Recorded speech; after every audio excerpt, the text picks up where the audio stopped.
মায়ের হাতে চিকেনের এই রেসিপিটা খেতে আমি বড্ড বেশি ভালোবাসি। তো কীভাবে এটা বানানো হয়েছিল সেটাই তোমাদের সাথে আমি শেয়ার করছি। প্রথমে যে সসপ্যানটার মধ্যে চিকেনটা রান্না করা হবে তার মধ্যে গোটা গরম মশলা আর তেজপাতা দিয়ে তেলটাকে খুব ভালোভাবে গরম করে নিয়েছে।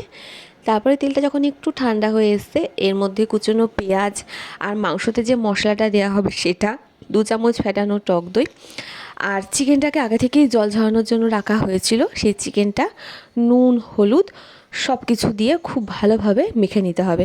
পরে আর কিন্তু কিছু অ্যাড করা যাবে না, সেই জন্য নুনটা বুঝেই দিতে হবে। আর এখানে আমরা লঙ্কার গুঁড়ো খাই না, তোমরা চাইলে এখানে একটু রঙের জন্য লঙ্কার গুঁড়ো দিতে পারো।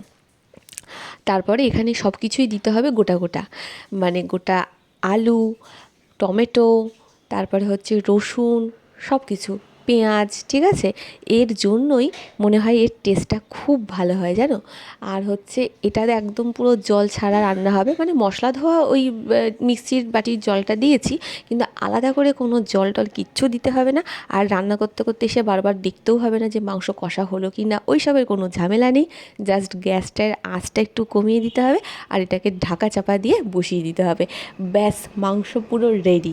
এত তাড়াতাড়ি রান্না হয়, মানে এর পেছনে কোনো তো খাটনিই নেই, তাই না? শুধু মাখো চাখো বসিয়ে দাও, কিন্তু এর টেস্ট হয় অপূর্ব।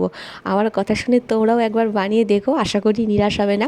এই যে মাঝখানে আমি একবার এসে একটু দেখলাম, দেখছি বেশ টকবক করে ফুটছে, আমি আরেকটু ঝোল মানে কমাবো। তো এখন দেখো আমার যেরকম আমি চেয়েছিলাম সেরকম পুরো একটু গামাখা গামাখা তৈরি হয়ে গেছে। আমার তো এটা দারুণ লাগে খেতে ভাতের সাথে। ওই সবসময় কষা কষার থেকে একটু বেশ পাতলা পাতলা হবে, আর সব কিছু যখন এই গোটা গোটা জিনিসগুলো মুখে পড়বে না, ব্যাপক লাগে খেতে।